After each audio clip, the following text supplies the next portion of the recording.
Welcome to 101.9 High FM, and this is the Avion Money Show. I hope you can hear me clearly. Maarten Ackerman from Citadel, welcome to High FM. Good afternoon. Good, Maarten, you're very clear in my ears. I hope we're clear to the listeners. Maarten Ackerman, you're the Chief Economist and Advisory Partner. Thank you, as always, for coming on the show.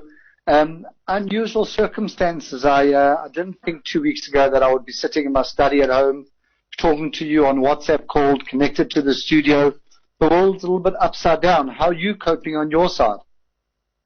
Yeah, you're 100% right. You know, this is unprecedented times for the whole country, in fact, actually for the whole world. And I think the world that we're going to see after COVID-19 hopefully is going to also be a different world. You know, sometimes we need to get to this point where we can sit down and think about how we are doing business. And just like you've mentioned, you know, we can actually do business much simpler. And, you know, by doing that as well, help the planet Earth to actually heal a little bit in terms of all the activity that we've done over the past couple of years. But how we are doing, you know, it's business as usual. So fortunately with technology, we can do all the things that we need to do.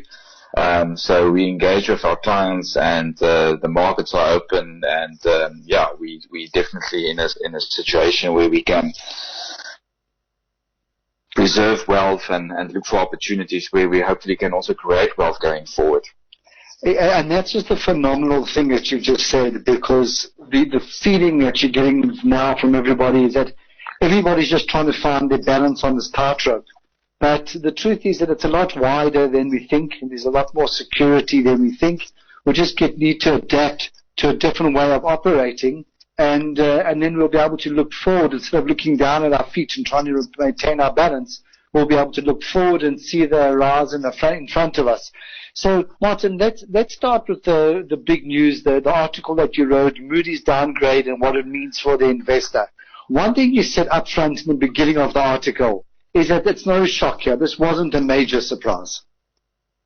Yes, I think, you know, after the February budget, which if you go back was before the COVID outbreak really globally, you know, we already said that it's going to be very difficult to deliver on that framework.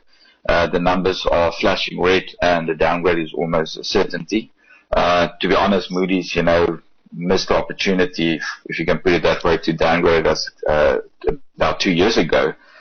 So they've downgraded us at the worst possible time amidst this global crisis as well.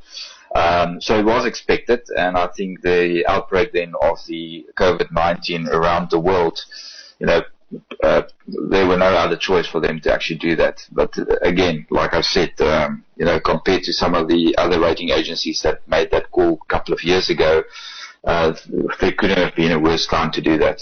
So yes, I think if we look at markets, especially last week, the kind of action we saw on the bond market and also on the currency market, you know, heading up to the announcement on Friday, the market's definitely priced in the last bit of news. And that's why when the markets opened Monday this week, we haven't seen significant moves. It's as if, you know, the bad news was already in the market. So that's exactly what I want to discuss with you, because I'm looking at the markets now as I'm talking to you. But Maarten, I'm not quite sure whether we need to take an ad break or not. Craig, are we going for an ad break? Okay, good. Maarten, please hang on. Maybe run to the kitchen quickly, grab something to drink.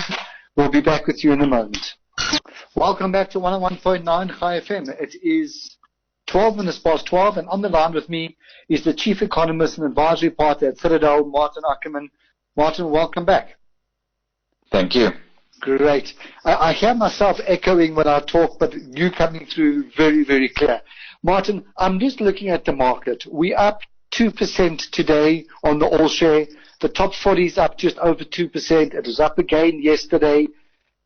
We sort of just, is it a case of we overreacted in the beginning and then everything sort of found equilibrium? The bad news or the downgrade was already factored in, and the market just took it in a stride, and ultimately the markets are viewing this as a blip on the radar, a big one, but not a catastrophe like 2008 and 2009. Yeah, so I think a couple of things. if we look at other countries, let's take Brazil as an example. After they've been downgraded, the market actually started to strengthen. The currency market benefited as well as the fixed income bond market. And that's normally, when the bad news is out, it's in the price, then markets start to rebound. So it can be a bit of that, but we also need to remember that we, at a very different spot compared to, let's say, 2 years ago. 2 years ago, when S&P and Fitch started to downgrade us, if at that point in time Moody's also downgraded us and we went to sub-investment grade, I think the pain would have been quite severe. So we had almost 2 years where market participants realized that, it's not if but when. And so those that wanted to leave left, and we saw a constant outflow of capital.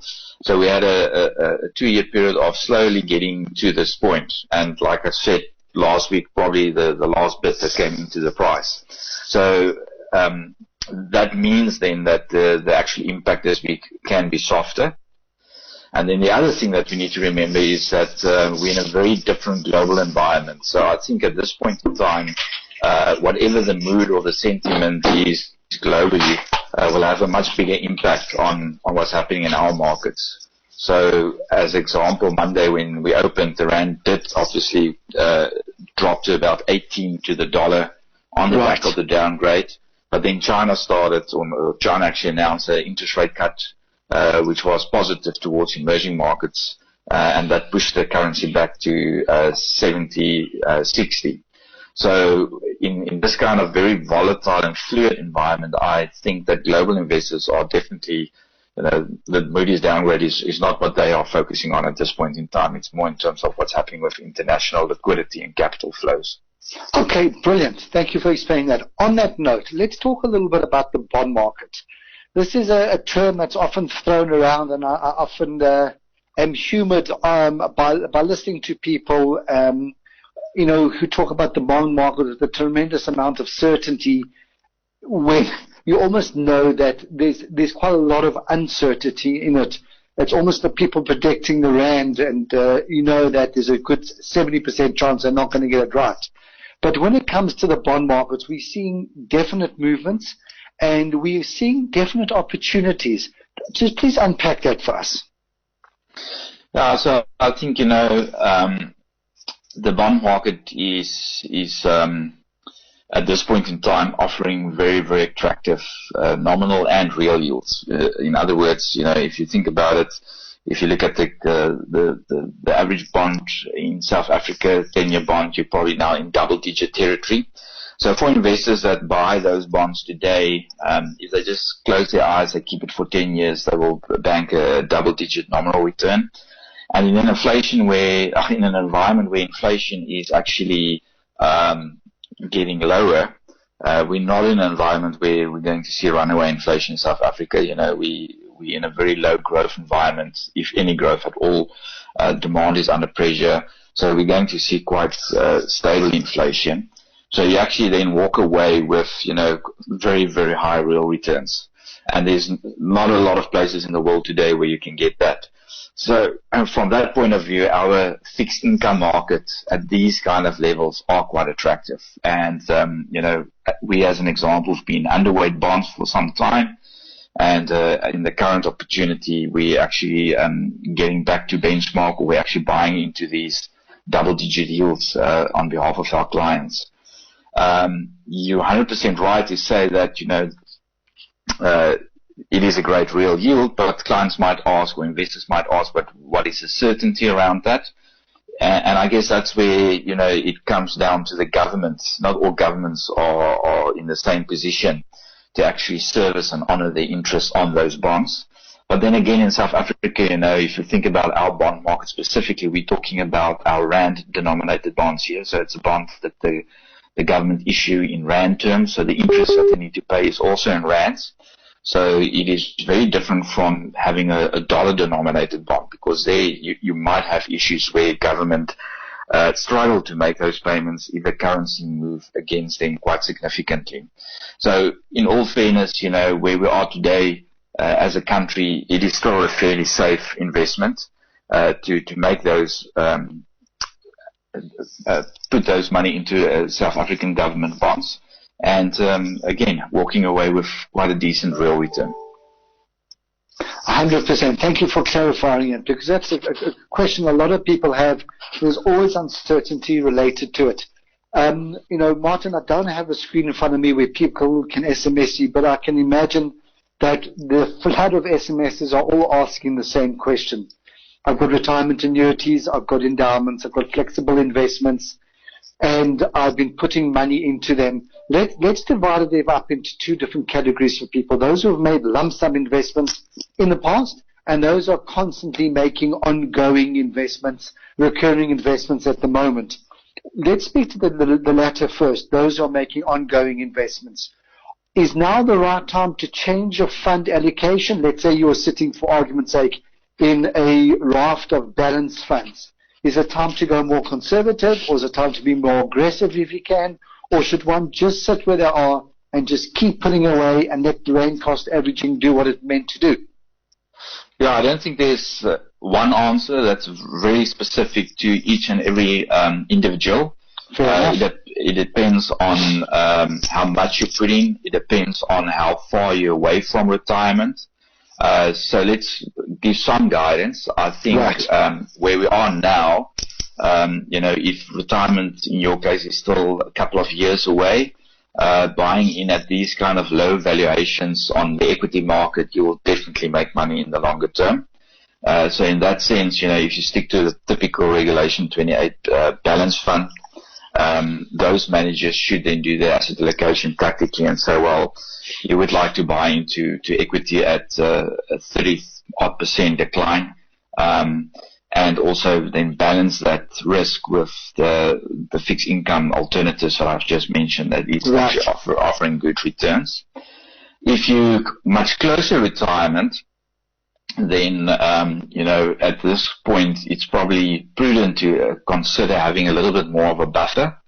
Obviously not selling if you had aggressive equity exposure. To sell now, you will just lock in those losses. So rather than keep part of that to make sure that you can benefit from any potential rebound going forward, but any new allocation, I would probably suggest, if you're closer to retirement, to increase your prudent, stable component in your pension fund, which will then include exactly what we've discussed earlier, something like government bonds, where you lock in those double-digit yields in a very muted inflation environment.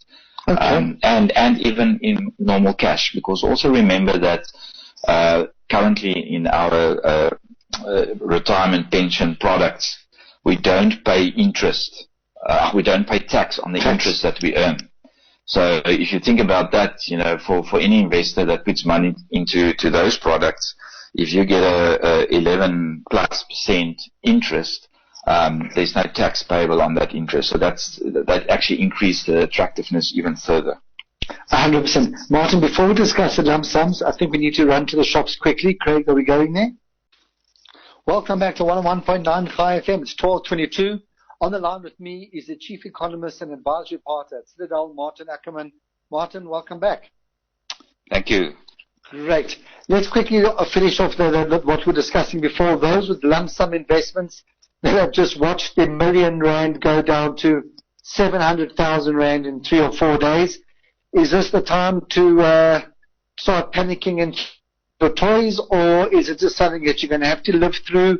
We don't know how long, but fundamentals are there. It should come back. Now, again, the same thing there. The best thing during a crisis is to do nothing.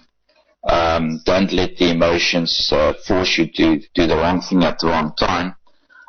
It's almost like when you're in a room and the lights go off, it's pitch dark, you don't see anything. The biggest mistake you can make then is to start walking in, because you'll bump into the wall. But if you stand still, you will start to see, your eyes will adjust, and eventually you'll see some light, and then you can start making decisions. So that's always the best advice in times like this. Don't make forced decisions whatsoever. So if you don't need the money because you've got some expenses that need to be covered, rather leave it and see how the cycle plays out. And again, if it's longer term, if it's a lump sum investment with a longer term time horizon, to try and de-risk it now, you're just going to lock in those losses. So then it's definitely much better to just wait and see how it plays out. And what we do know is that from these valuations, or the current valuations rather, you will make money in the longer term, 5 years plus. Okay. So that if that's your time horizon, then it is prudent to just stick. It's always in this kind of environment very difficult to believe that there will be a rebound. But believe me, we've seen it before, and even now that it's different because we've got the overhang of the virus, it will definitely pass. There's already a lot of stimulation coming into the pipeline from all global central banks, including our own. It seems like if you look at the Chinese model, their economy is getting back to capacity after being locked down for quite some while. So Europe and China and South Africa, we're not there yet, but probably, towards the middle of this year, things are likely to normalize, and there is then the chance that things can turn around. Maarten, we're running out of time, and I can speak to you for the next 2 hours. I just want to ask you, we had quantitative easing before 2000 and 2009 that lasted a couple of years.